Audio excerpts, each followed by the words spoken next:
Hey, what's going on, guys? It's Demetrius Johnson, and you're listening to MMALatestNews.com. It's time to roll, baby. What is up, guys? Welcome back to MMA Latest. We're here for the Cage Warriors 115 preview, where Jack Cartwright is defending his Bantamweight title once again. I'm here with Quilter. We covered Cage Warriors 114 last night. A great event, wasn't it? But we've got an incredible bout on again tonight, haven't we? Yeah, there was some great fights tonight. We lost a few fights, so it's just kind of sad. Yeah. Last night was good, wasn't it? It was very enjoyable. Couple of upsets, couple of heartbreaks, and a brand new Flyweight champion. Yeah. What more could you ask for? All we need is a few, and then we got more of that coming up. Can't beat it. 100%. Ooh. The Thiglep brothers turned up, didn't they? There was I don't know if it was that fight, but there was a disgusting darts choke that I saw. Was that the Anaconda? No, in... It might have been Anaconda, actually, but he put him out cold. And yeah, that was great fight. But that wasn't even not a fight. That was great. I think it was the one after. Well, Stanton and Kelly, wasn't it?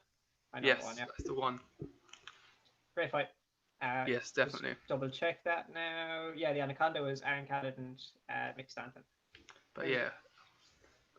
For me, I'd say Jake Hadley. Actually, Luke Shanks. Just what do you think of that? He just dominated him, 50-41.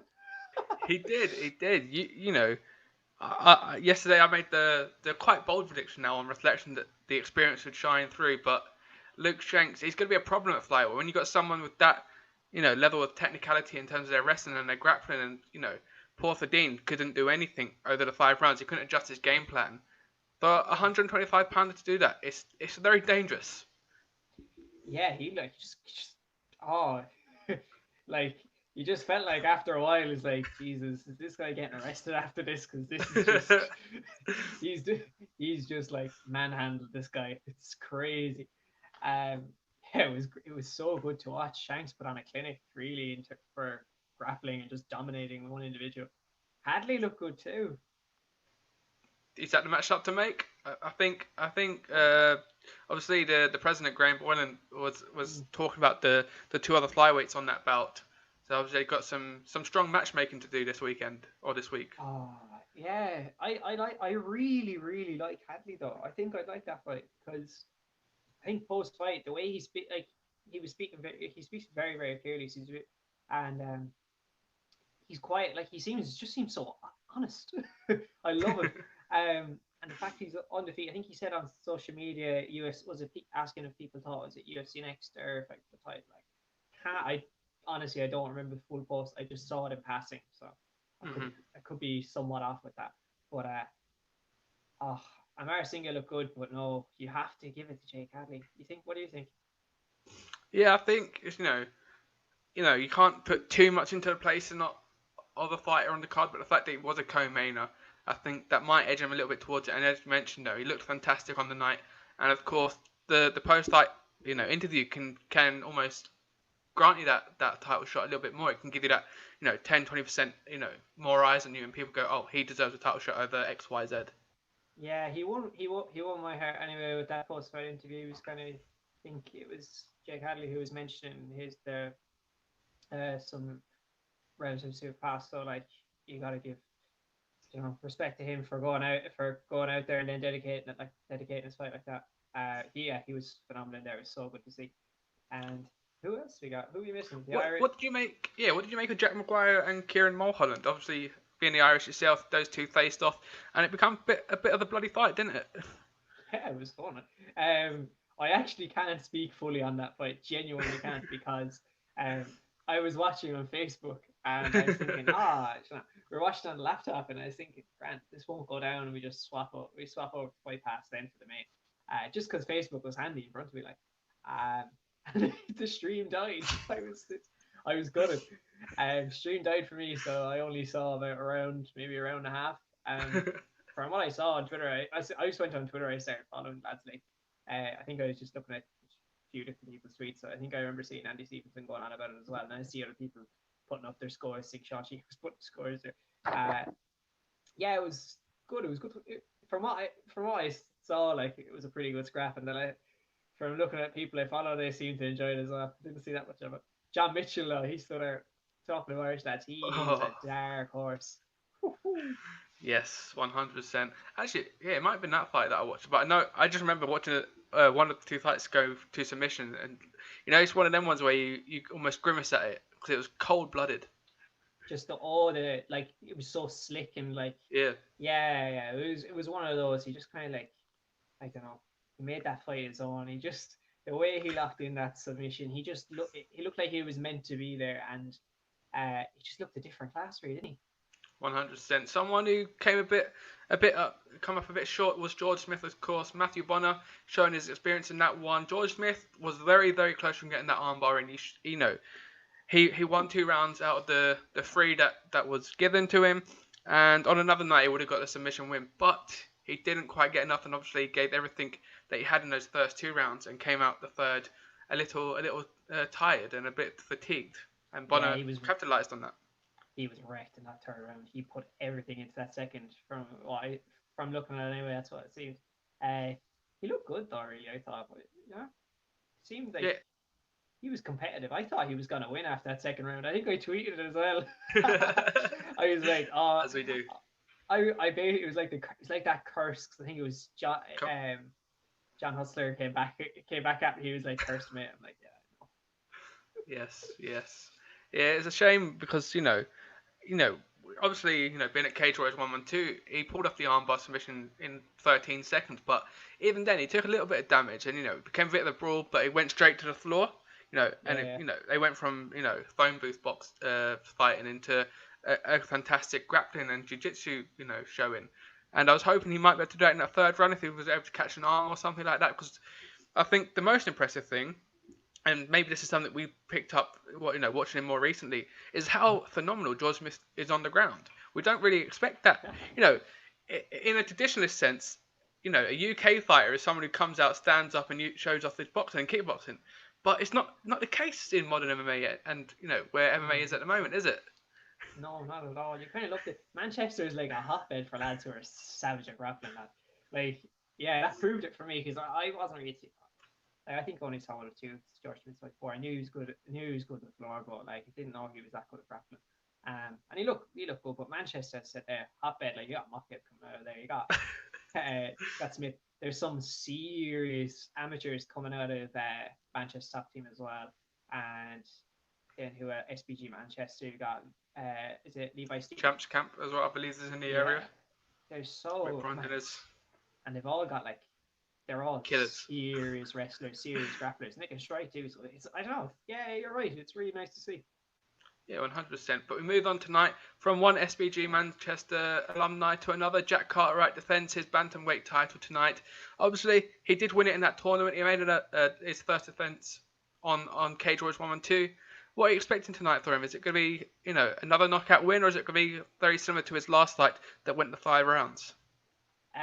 No, I expect a knockout win, to be completely honest with you. I was watching Jack Cartwright's I think I watched the last 2 fights, and he looks sharp. Both fights look good. He's a real champion. He's that undefeated, right? He has an undefeated record for a reason, things I noticed from that, he was got good wrestling defense. But not only that, right? He's got this really nice wrestling defense, but he's got this sneaky submission game where it's lethal. He's really dangerous. And I would have always thought of him as a striker. And it's he's nifty enough there. He's got this seems to have a bit of a dangerous submission game from what I've seen anyway. And then we all know his striking is just beautiful. That knockout was it Cage Warriors on Blood? Mm-hmm. Unbelievable. The guy is serious striking. I think he's gonna edge it, to be completely honest. Yeah, he's become very, very well known for his knockout power, and he is 18 at the moment. But the Manuel Bilic one, it surprised me because being cage side watching that, he knocked him down a good 4 or 5 times across that bout. But there was something in him. I don't know if there was a part of the game plan or if he had the confidence know that it was beating him on the feet. But every time Bilic almost went to the ground, there's almost a very small hesitation. Maybe it's just me watching there being like, oh, this could get a little gritty here. He's beating him so convincingly on the feet. Yeah. Taking it to the floor could could, disrupt that and ruin his game plan. But it impressed me because he was able to go the full 5 rounds and he put on a well balanced performance. Yeah, I forgot you're on that one. Yeah, it's good to get that ring experience, that cage experience as well. Like that 25 minutes is gonna stand to you no matter what. Like, especially like that mental toughness must be insane to go 5 rounds. 3 rounds is something, but like 5 is crazy, I imagine. Especially, just looking at Emmanuel Bilic has, finished that fight with a record of 15-6, I believe. Yeah, he's not Cartwright going into that was only 7-0 going into that. So, look at the experience differential, to put on such a performance like that and win so convincingly, it shows the talent that Cartwright is. Oh, it really, really does. And I think that's going to shine through again today. I was watching of Gerardo Fanny. I was watching his fights there earlier. I think I got about 2 in. Third one I don't really remember. I wasn't exactly paying much attention to the third one. He was alright actually. He surprised me. I expected him to come out with this like really good Dutch kickboxing style. Like he's got okay stand up. He's a bit reserved, I guess. Small bit wild and left himself open a few times. But he was alright. One interesting part is he can strike from both stances. He did in one fight anyway. He was backing his opponent up. He was I think he was unorthodox. He was landing. He switches to southpaw. He was landing again. He looked really good. I think he finished the fight in southpaw after hurting his opponent from orthodox. He looked good. But I can't. What's that fight? That was on the European beatdown. And then he fought on the Berkut Young Eagles card as well against some Russian lad. He didn't look good in that though. It was that fight that made me think, all right, this lad's gonna get like, he's not gonna do it in here. But yeah, he got a lovely submission. Like he I think in that fight, what was it? He managed to take the back really, really fast, take the back actually, and but as soon as he got that back, he took that neck. That was it. But before that, he didn't look good. To be honest, I don't think he can afford to do anything like that against someone like Cartwright. There's my rant over. Yeah, definitely. I think it's becoming a lot more prevalent now, where you have to be at least, if you can't just be one stance. You have to at least have some knowledge and some capability to flip between the two. We see it, Adesanya, Max Holloway. These high level fighters are well accustomed to be able to fight in both stances, and that could be something where I'd imagine Jack Cartwright's thought sort of all the styles that he could possibly imagine, but a game plan like that for Gerardo would be probably the best thing to look at, because especially he might not win in the orthodox stance, but if he changes up second, third round, if he's lost that first 5 minutes, he might be able to pick that up and change his game plan more convincingly than maybe Cartwright could. Potentially, yeah, that's one thing I was thinking. Like, but he seems to switch when he is striking. Doesn't seem to go from to stay in one. He's always kind of in one for a small amount of time and then switches in briefly. Mixes it up quite nicely. That was just the one fight. I saw him do another one briefly as well, but that one really stood out because I was looking at it thinking, this looks good. It was a really random thing to know. It was a random one to notice, but it was so effective in that fight. And that was the only fight he had that was against someone with decent experience. Your man, I think, is Luis Filo. That was the only one, and the fact that he did it in a fight with a guy with more experience obviously stands to a bit better as well. So it is an okay fight. I do see Cartwright taking it though. Definitely. We have a quick look at the tape here. 8-0, 5-9. He's got he has got 3 inches in height above him. Cartwright. It's almost harsh on the bantamweights, isn't it? Because you don't see their full. You put them up against the Ngannous and that you don't see their full physique and their full almost form, you could say, but. 3 inches in terms of the height, could very much come into his favour, especially as you mentioned there, Gerardo is more a wild striker. I imagine Cartwright, if you're looking at it that way, is going to pick off his shots a bit more better than Gerardo might do. Yeah, you're right there actually. You're very right there because when he leaves himself open, when Gerardo leaves himself open a little bit, he kind of is vulnerable to that lethal. At lethal backhand of Cartwright, so or even a hook, but yeah, that's kind of the opportunity I'd say he could have anyway. But regardless, I think he's kind of stronger in all aspects. If this ends up being an upset, I eat my words massively because don't get me wrong, I think Gerardo Fanny's quite good, but I just think Jack Cartwright's a level above. Definitely. Do you think, speaking to him at Cage Warriors 1 and 2, he wanted to get on that UFC Dublin card. Unfortunately, with how things have gone, it didn't become that. Do you think a win tonight would book his ticket?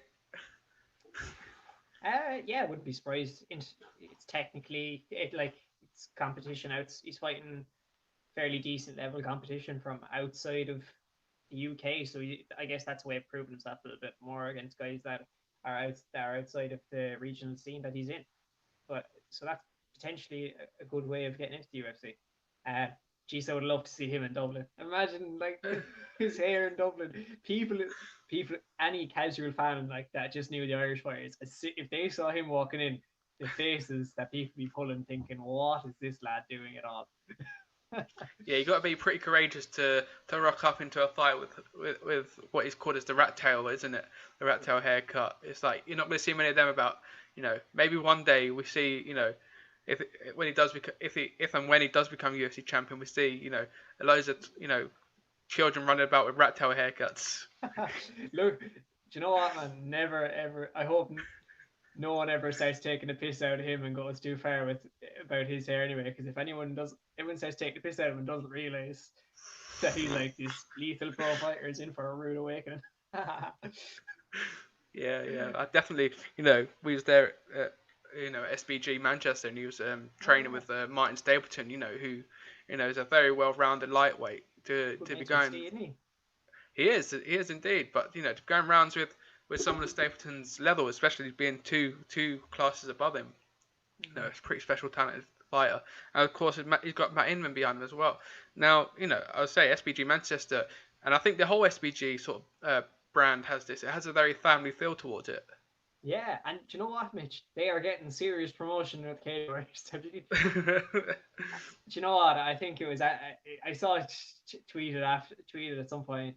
Oh, I don't want to get who said it wrong, but someone mentioned it anyway on Twitter that they've seen it so many times, and I'm pretty sure we're all going to be able to recite that by the end of the trilogy. That promo they have for SBG matches.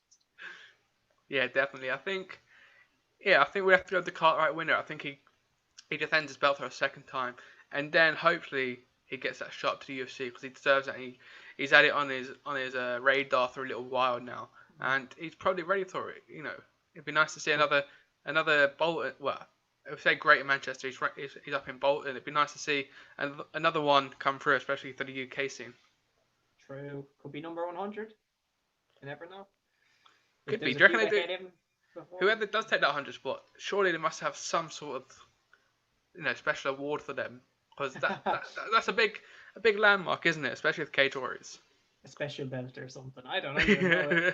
Like whoever goes in as number 100, like Mr. 99 is just waiting for his contract just to make sure. He's just hoping someone else gets it in front of them. It's like the race for who gets to who's number 100, because that's a massive achievement for every party involved. Whoever is the 100th fighter in. But yeah, I love how we're on the countdown to the 100s. About the other two. Was it 97, 98? Yes. Yeah, 97, 98. Because obviously we had a huge influx at Fight Island. And Corey McKenna on top of that as well is going to add to it. Definitely. Yeah. And we could see Jack Cartwright in November, December. We've got the rest of the cards to fill up. We could see him if he gets a quick turnaround. He's used to a couple of round one knockouts. If he gets another one tonight, it'll be fresh to turn it around. You could go the complete opposite way. We might get Gerardo Fanny up there. Yeah, it wouldn't be too bad, would it? Netherlands, they got Otherim. They got a couple of good fighters in there. Stefan Struve, of course. But again, exactly. But they probably need a little bit of an influx now. Maybe a little bit of youth talent coming through. Truth, mate. Definitely. We move on to the co-main. Of course, we have got James Webb versus Craig White. What are you expecting from this co-main? Seems a tasty one. I was just about to say, how about this fight? It's good, isn't it? Well, I'm looking at Craig White's Tapology picture, and it's him full of blood. So that's what I'm expecting going into tonight. It's like that's a pretty good way of that's a good indication of what to expect from someone if you're a fighter and someone's looking at your page with all your stats on it and you see this picture, it's what you'd expect, I guess, which is quite funny. But it's very fitting, I find. yeah, it's back to the actual fight. I think it's gonna be a great fight. I think it's going to take place mostly on the floor, though, mostly on the mat. I said this last night with Fadine and Luke Shanks Shanks. as well. Yeah, didn't expect it to be as one-sided as it was, but whatever. But yeah, I think this one's going to take place mostly on the mat. That James Webb he's a good talent, like former champ, serious talent. Yeah, just saying it. He's got a win over Mick Stanton, who obviously fought last night, and Matthias Frederick. A draw and a loss is nothing. On that record, that's nothing to be ashamed of, is it? No, not at all. Like he's a former champ. That says enough, really. And um that draw against Frederick, that was a fantastic one. That was actually a really good fight. His last one, is what it is. I guess it was. It's crazy. I'm looking at the time. It was the second left in the round. So who knows what will happen that fifth round? But yeah, in terms of James Webb, he's been training over in Team KF up in Ireland. So he's been training with the likes of Ian Gary, Chris Fields, Tom King. There's plenty. There's another one, Leon Hill, who's on the card as well. There's a number of fighters. So I know he was doing a bit of training. I'm not sure. I think he was there for this camp. But he's been fighting out of there, and he's been phenomenal. Like he's got really really good grappling game. I wouldn't be one to be messing with him kind of messing with him on the mat anyway, especially considering he's got the likes of Chris Fields and Tom King's corner. Like if you ever see Chris Fields in the corner, I'll come back to this for the Ian Gary fight actually, because they're very very good at instructing their fighter, and James Webb is really good at listening, and he's also very very dangerous at getting all sorts of kind of positions on the ground as well, and very very good at getting a neck or getting an arm, something. Definitely. Just looking at Craig White's a really good record here. Just scrolling down it, lost to Leon Edwards. Who's now eyeing a title challenge there. He's got losses to Diego Sanchez and Neil Magny. They're going to be huge for him in terms of experience. He's got a win over Matt Inman, of course, head coach at SBG Manchester. So he's got a fantastic record. Losses to Mike Shipman, Oscar Paichota, of course, who's a huge name on for MMA fans in terms of he's been there and done that. But it's a good record. The only downside to it is he's on a 4-loss streak. I was waiting for that bit. Yeah. Yeah, and he's moving up a weight class too, man. I actually put it there. What's his weight? He weighed in at 182 pounds as well. Like he weighed in a little bit on the lighter side as well for this fight, didn't he? Was that? Do you know if that was with maybe a COVID-related decision where it's on a short notice fight, or a planned decision to move up to middleweight? I think it was planned. I can't tell you exactly. I remember I was reading something about it, but I think this is he could be seen as an opportunity to kind of find a new division and see how he fares in this division. And 100%. Man, who wants to weight cut, like, realistically? Yeah. There's a reason why the heavyweights choose to come in at 265 and not 206. Yeah. See, I wouldn't be surprised if this is a permanent move. If this is a permanent move up, but he did look good back in 2018 when he was winning fights. In 2017, he did look good, and he was at welterweight. So who knows what the future holds for him, really. He's only 30 as well. He's got a heap of fights. So Yeah. I was looking at his record is very stacked for someone who's still very young in the game in terms of age. 30 years old. You're probably looking at that 12 to 15 fight range if you're having 2 or 3 a year. Yeah, you're right there. Yeah. So he's kind of.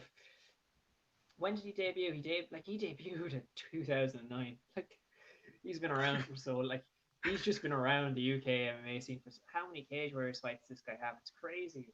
Like what's that? 1, 2, 3. I count right here. 4, 5, 6, 7, 8, and then 9. This is 10th Cage Warriors fight. It's crazy. He's been around so long.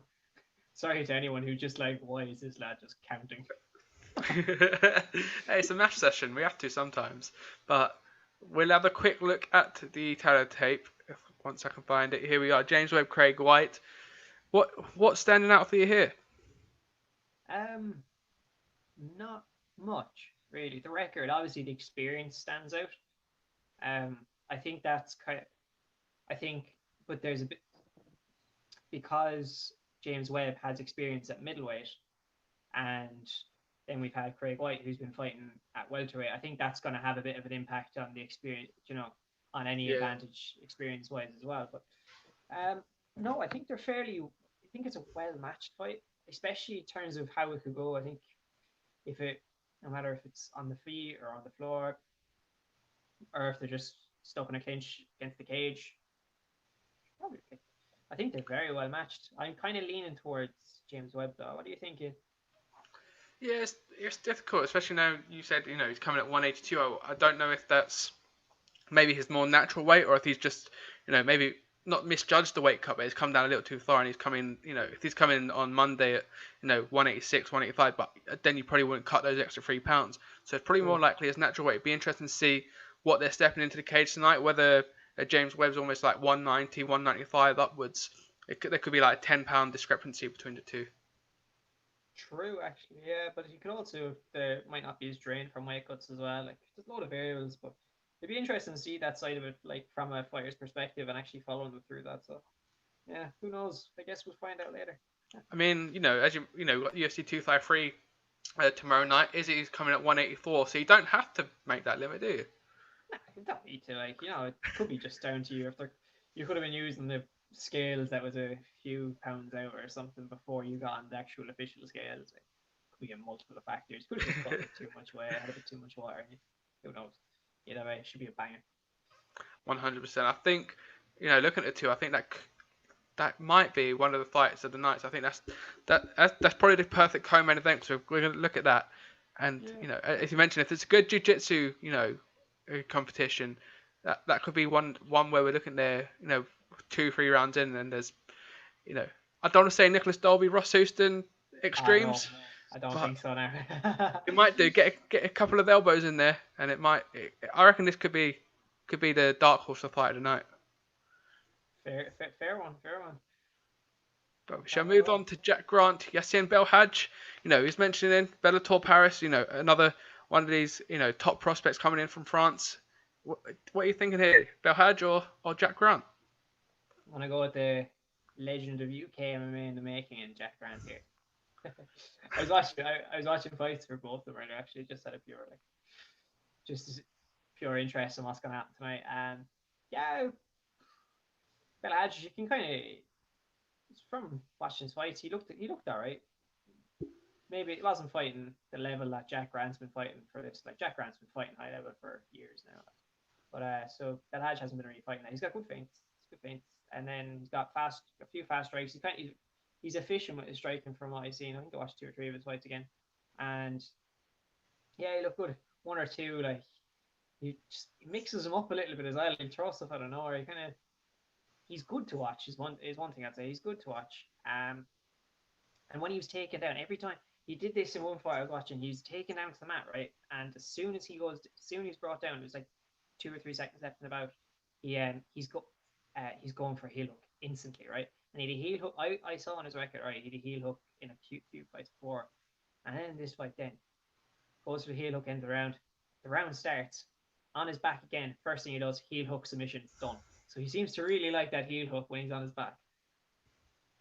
I'm just saying that he's got a couple grappling bouts wins on his record. That's where his past 2 fights, if you want to say that, has been with Grapple Fest. Flying armbar. I meant to Belhadj for that one. Oh, okay, my bad, Belhadj. Right. But yeah, looking for Jack Grant, he's obviously been in preparation for someone who loves a heel hook, don't he? Going to grappling bouts. Yeah, 2 bouts at Grapple Fest, isn't it? Yes, I don't have it up here. One flying armbar win against John Maguire at the beginning of this year in February, and Tom Colhay, he got a decision against. Jeez, that flying armbar, I need to look that one up. That must be wild. That just reminds me of Demetrius Johnson, Ray Borg. If it's anything like that now, it'd be something else. But you gotta love a flying armbar. Like, you feel bad for Jack Grant. Like, he was on a mad hype train before that. Before that fight with Jay Herbert. Yeah, he's only lost since 2016. Was that it? Oh yeah. Man, that's tough. I was actually at his fight with Cage Warriors 96, Alexei Manikivi. Yep. Where he just dominated. Now I was actually there with a Finnish guy, and I said I was asking him, I was like, what's Alexi like? And he goes, he's good. I think if he wins, he'll probably get a title shot. And I was like, oh yeah, he goes, should do. And then all of a sudden, or he thought he would. And I was thinking this could be a really good fight. And I watched a bit of Alexi beforehand as well. And then Jack Grant comes out and just wrecks shop. Yeah, definitely. You mentioned it. He's only lost Jay Herbert. Obviously, made his UFC debut this year. So again, it's a parameter in terms of the level of competition he's been facing in recent times. True, yeah. Like I think his last loss was saying, I'm going to his record here. Cage Steel, and before that was that. Oh, he fought in that card where Duke and fought Brendan Loughnane. He lost to Jack McGann. I remember that fight actually because Jack McGann just came. Jack McGann was like a really hot prospect at the time. Just came out and knocked him out in like what was it 53 seconds there. Yeah. But he's come a long way since then. Yeah, you mentioned Brendan. Brendan on that night, he's flown out to Dubai. He must be sick of watching all his mates fight in the next couple of weeks, and two, the amount of MMA we have in the UK and in Europe coming up, and obviously he's sitting on the sidelines until next year, albeit unless something happens within the next 3-4 months that we've got of the year. I hope that gets sorted soon. Great fighter. Yeah. Definitely a great organisation as well, PFL. It'd be a shame to, we've lost a couple in this past 6-7 months. It'd be a shame to see them go, but it seems like they've got some good backers behind them, and they'll be back next year as well. They'll be fine. Don't know why they left till 2021. And just for now, the guys in 2020 are rocking it. Cage Warriors being back, probably one of the bigger ones, just one of the bigger ones, probably the biggest for European MMA at the moment. There we have a quick look at the tape. Is there anything that what's the bit that's standing out to you more? He's 28 years old and he's 20 fights. Yeah, that's we're looking at obviously Mokayev is 20 years old, 20 years old. He's 2-0 at the moment. That's that sort of level of efficiency in terms of fight turnaround. Yeah, the activity is just insane. Like the amount of fights that lad's been having is like Jack Grant must be coming out of camp, going in a fight, baiting the head off some lad, and then going back in thinking, oh yeah, do you know what? We do that again in a few weeks. Any fights going. Just he must have been at that when he was younger because he's flying through him. I love to see it. This is his 21st fight. He did fight 4 times in 2017 alone. Like he had a 3-week break in between 2 fights, and that looks like, looking at his record, his most prolific time. But obviously, he's fighting at least 2-3 times a year. Yeah, it's class to see. Like he's one of those fighters that I'm expecting him to go to the UFC at this point. He's been going so long. Like he wins here and pulls off another 2 or 3 wins and starts challenging for that belt. I wouldn't be surprised if we saw him go there. Yeah, 100%. You mentioned there, we see it 15-5 at 28 years of age. That's quite a scary prospect. You can't lie. Yeah. It's a very scary prospect. He's got a tough task tonight though. Like Bell Hache, I know there's a bit of a height difference, but Bell Hache, he's got this. He's sneaky. He's dangerous. He's a dangerous striker. He's able to control that center of the cage a bit as well.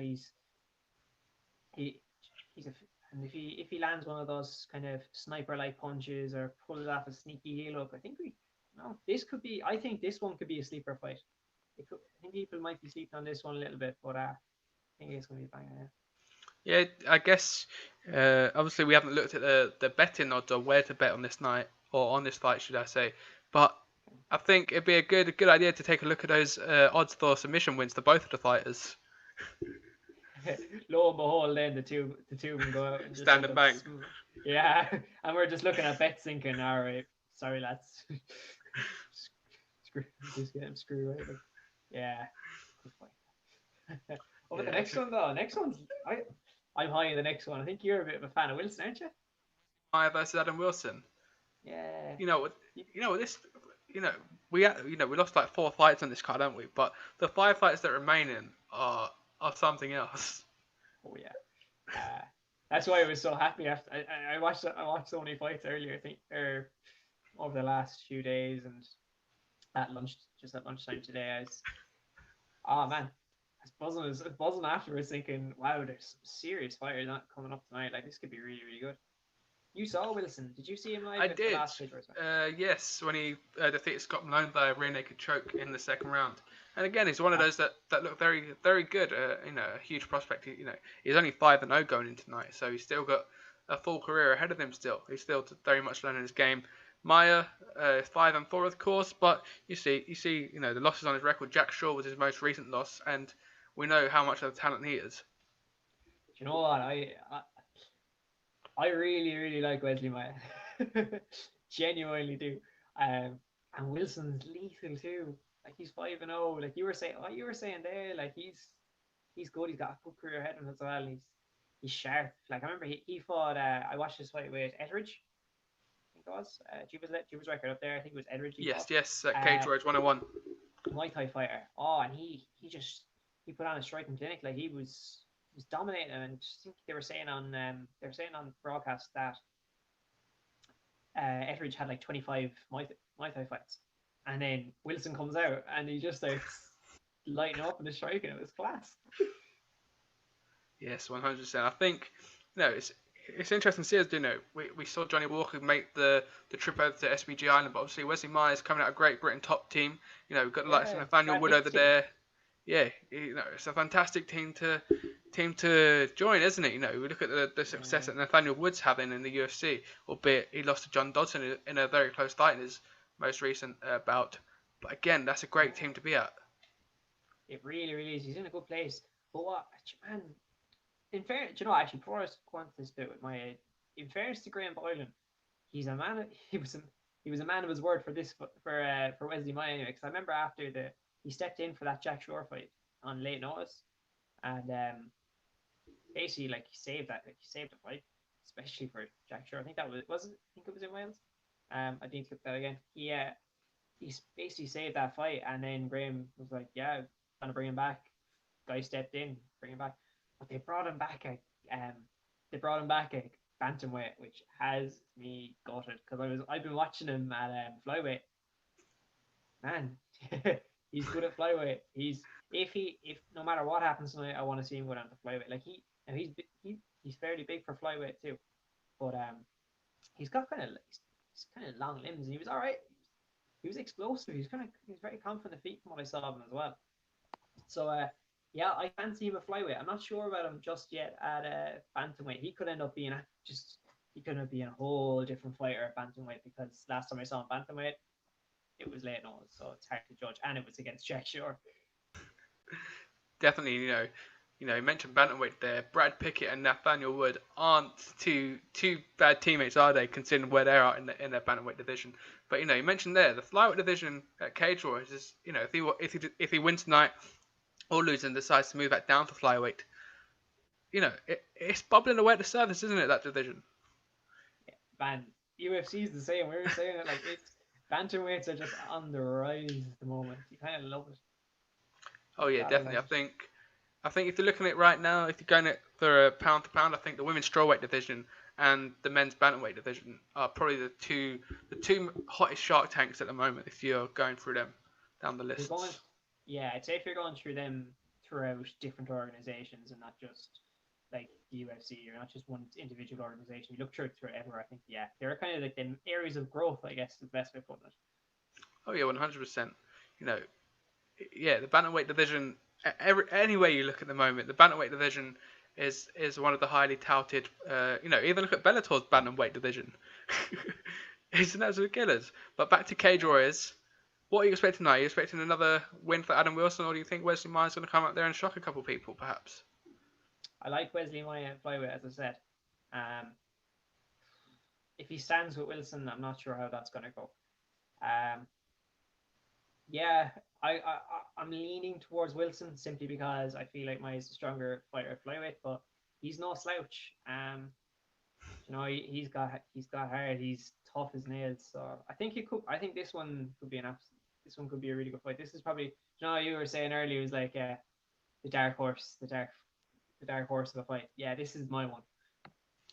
Yes, I think we'll have a quick look at the tape, but I think you're on today. You sold it to me perfectly. Telling you, man. 50. That Wesley Maia's one is. Oh, you've Jack's. I think there was an error in the graphic. It's He's 15. He's 5-4. My bad. That's me rushing to do the graphics, but we're, you know. Good. But yes. So yeah. That down. Yeah, we'll slide that down. But yes, we'll go back to the fights which, are very much of the high quality. Your man fighting out of Ireland, Ian Gary, George McManus, I've seen you in the group chat saying, this Ian Gary is one to watch. What are you expecting tonight? Expecting a tough fight for him. I think this is going to be a great fight. The fact that I'm buzzing this opens the card. The fact that this wasn't on the main card from the off, I was a bit disappointed with. But yeah, it's great. And Gary's got this, he's got a crazy hype train behind it. He's been kind of part of that rise of Cage Warriors in Ireland again, as well as quite a few other fighters like the lads who fought yesterday. Yeah, he's really well rounded. He's got this kind of killer instinct, really good killer instinct. As soon as the opportunity arises, or he knows the opportunity's there, he just jumps straight in there trying to get the finish. But he's really composed as well. He listens to his corner really well. If you're watching this fight, you'd hear Chris Fields in the corner screaming instructions, and Ian Gary, he obliges. He listens to his corner. He's listens to the corner. He's a strong striker, and every time if they call something, he'll most likely do it, or he'll find a way to implement it. Definitely, I just seen that. His most recent fight was against Maciej Figlak. We saw what he did last night. Not a bad win to have, is it? As I throw my phone. He's so excited. He's throwing his mobile phone everywhere. That's the excitement for this fight, guys. So make sure to sign up to UFC Fight Pass and be there for 9 p.m. when these two step inside the cage. You plugging for UFC Fight Pass now, not the channel. Terrible. Yeah, I actually hit that subscribe button too. Down below. I was waiting for that to happen one of these days. What do you think? What are you thinking? McManus looks alright. He's tough as nails, actually, man. Definitely, coming in at 2-1, it's gonna be interesting. But Ian Gary, as you mentioned, he's someone everyone's got their eye on at the moment. And this one, he's 3-0. If he wins tonight, he really stamps down his authority in that middleweight division. It really does, and it's McManus could take that hype train away from him, though, which is the other thing. McManus, I was watching him his fight against Josh Blant earlier, and he was tough as nails. He was eating shots, he was walking, but he's a big guy, really big guy. Shoot the tape for that one, actually. I do, yes. Nice. As long as I've got it right. Let's see. I think it's this one. Yes. Yeah, that's the one. Yeah, they're huge. 6'3" and 6'2". They're welterweights. Yeah, yes. They're fighting at welterweight. They're basically the size of middleweights and light heavyweights. This is it's madness. But you mentioned that. Look at Darren Till. Darren Till's probably the perfect example. I don't know why, but he was consistent to making that cut down to welterweight. Do you know what, lad? Whatever genetics these lads have, can they give me some of them? Because I'll take. I need a bit of height. Yeah, I'll take a bit of height off you. You've a bit to spare there at welterweight. Yeah, they're huge. It's mad. They're both good fighters. I think people think McManus might be a little bit less known because of the hype behind Ian Gary. But yeah, I think he's gonna bring the fight to Ian Gary here. I think this is gonna be a nice test for him. I think it's a really well made matchup. I think Ian Dean, serious credit to him. He's made some seriously good fights throughout all of this.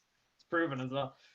Definitely, you can say what you want, but this trilogy is, every single fight that we looked at the moment is one where we're going. It could go either way here, pretty much. Yeah. Either way, yeah, literally. I think we realized that last night. Sure, I think I was, for the first 4 fights, I was 1-3 in my pick. I think I got one right, and that was about it. I was sitting back thinking, wow, there's a mass up. The Figlak brothers, they pulled off mad upset, Well, you mentioned it. They had their little antics in the hotel on Thursday or Wednesday it was. Wednesday it would have been, wouldn't it? Yeah. They backed it up, didn't they? They really did. Well, yeah, it was mad. Talk about taking over. I didn't have any of those lads to win, and then they come out and do that. Mad. If we get a few like that tonight, we're in for a great card again. Well, we're in for a great card anyway tomorrow, but I won't even know who to pick tomorrow.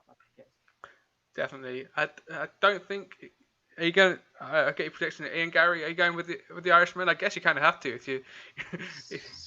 Irish, yeah, man, have to stick with the Irish. You say. Irish man.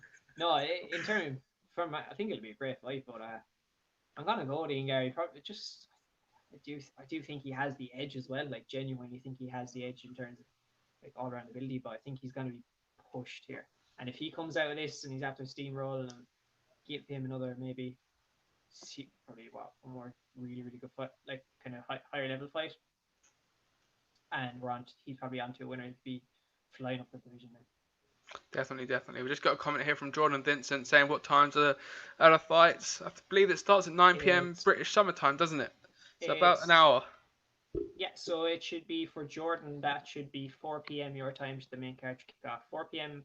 depends on where you are in the States, but if you're, I think the site goes off Boston time, so Eastern time, ET.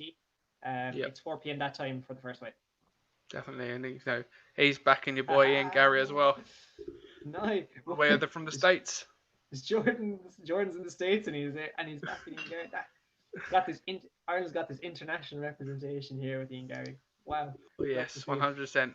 We've become accustomed to know now what the Irish fans bring and Irish fighters and what the fans bring behind it. It's a shame that this one hasn't got 300-400 Irish in the BEC arena tonight, because that would be going off.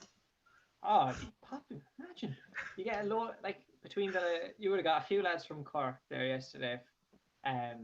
Couple of Mancunians and Bolton lads coming down.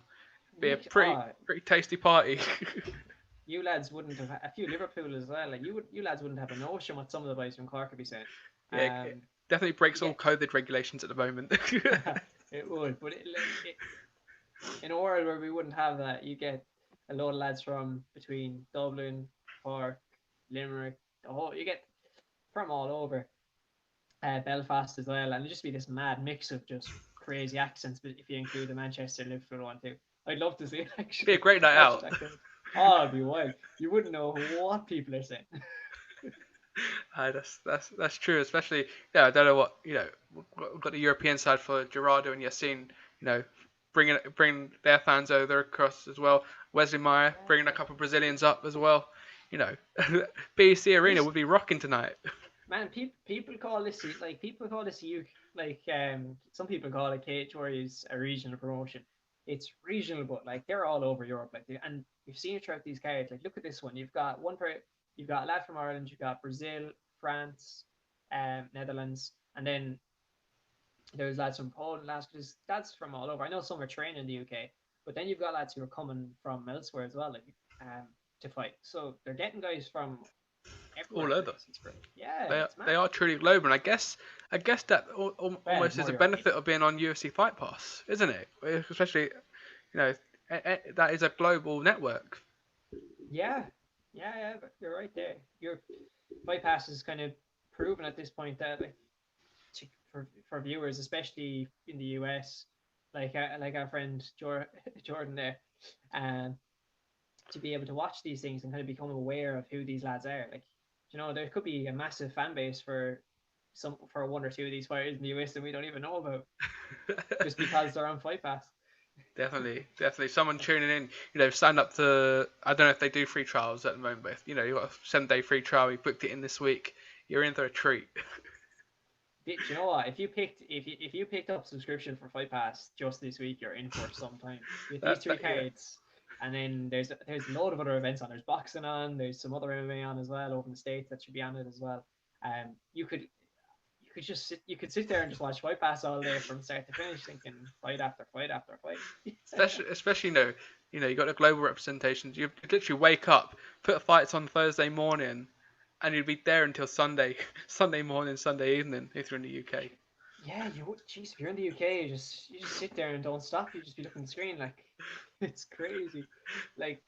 2 cases of Red Bull gone through. Yeah, the Studio 68 would be cleaned of Red Bull by the time you finish watching fights. 100%. I think it's hard to look at the fights that they've cancelled, but the ones that are going on tonight, and obviously tomorrow. I said this yesterday. It's almost like the perfect free course meal, isn't it? We had the starters last night, main course tonight, and then we come back for dessert tomorrow. True. In terms of those cancelled bouts, man, it's quite sad to see, like, because we lost some really good ones between like, Nathan Fletcher, Lee Mitchell, Ben Ellis, and Kingsley Crawford. I was really looking forward to lost title fight, and Memphis Frederick and Jamie Richardson. Decky McAleenan had a double hit, and obviously Adam Ventre, who put up a really he brought my heart when I saw his post. But Definitely. his fight was cancelled. Decky McAleenan, so he had his own event over in Ireland that was cancelled as well. I didn't even know that was his event until I was told by Andy Stevenson that it was Decky's event. So he's been hit with a double whammy. So it's a really tough time for us. I wish all them the best and hope they're all okay. But 100%. You know, you're almost hoping that we don't know what Cage Warriors plans are, but tomorrow after that trilogy, they go, right, we're coming back in the first week of November or the final week of October. We're coming back, perhaps, because obviously, you know, this has been their big marquee. I presume they'll want to end it, you know, obviously the title fight tomorrow, and then go, right, boom, we've got this plan for you. Especially with, you know, France and Bellator Paris have plans coming in. You know, you never know. They might be looking at that in a couple of weeks, see how that works out, and then go, right, let's get that out there in November. Yeah, but they could also see it as like, look, we don't want to put anyone at risk, and we might keep behind closed doors until we know it's safe. They could play it that way, which would be also very smart. It would be. It's something, something you'd appreciate as well. Like, definitely, they got their home set up now in Manchester, haven't they? So as long as they can use the BC Arena, they can. You know, it's almost like a UFC Apex, isn't it, in a way? Well, to be fair, if you have government recognition and kind of backing behind this event, then I don't think you're going to be. You could probably go anywhere in the UK at this point in there, and you're going to be signed off from it. Like, that is huge. 100%. You know, I'm surprised. I don't know how easy it would be. I wish that someone like Eddie Hearn or someone would have put something just on, you know, in the River Thames or something. Just have a big, huge barge, put a cage or a ring in there, and surround it with lights. But you never know. A man can dream. That's it, Rich. If you make enough money at one point, you can do it. I was thinking, obviously, we've got all these, you know, Fight Island, we've got Fight Camp. You know, it would just be nice, wouldn't it? Can you imagine walking over the Tower Bridge or something, looking to your right, and you've got, you know, these two guys fighting in a cage that's floating on the Thames. Imagine, Jesus! I thought you had some imagination, but I love it. Yeah, I'd love to see that too. You would, wouldn't you? You're tuning in, you're watching. Oh yeah, man! To be honest, there's fighting on. If it's professional, pro MMA, even amateur MMA, if it's on, I'm watching it. 100%. I think that's a good place to wrap it up there. Obviously, you know, make sure to follow Quilter on Twitter. Of course, we see him doing a lot of the European MMA circuit. Of course, you know, we just released a new show, Top 10 Fights to watch this week outside of the UFC. Of course, a perfect taster going into UFC 253. So that'll be coming to you. We'll be doing that weekly, I think, now. So make sure to hit the subscription on the channel down below. We're on the road to 10k. We're getting closer and closer each day now. Of course, we'll be back tomorrow for Cage Warriors 116 preview. And, of course, the fight of the year, which I've got a little bit more confident over the past 48 hours. UFC 253, Adesanya versus Costa. We'll be back for the live preview for that tomorrow. But, yes, Quarter, any last words from you? Yeah, you don't want to miss any of these fights. You don't want to miss tomorrow's fights either. And you don't want to miss the commentary that goes with them because it's just as good. 100%. Yes, make sure to hit that subscribe button as I mentioned. And also, if you're watching on Facebook, hit the link in the description and jump over to the YouTube channel and hit the subscription button there as well, of course. And drop this video a like, and we'll see you guys on the next video.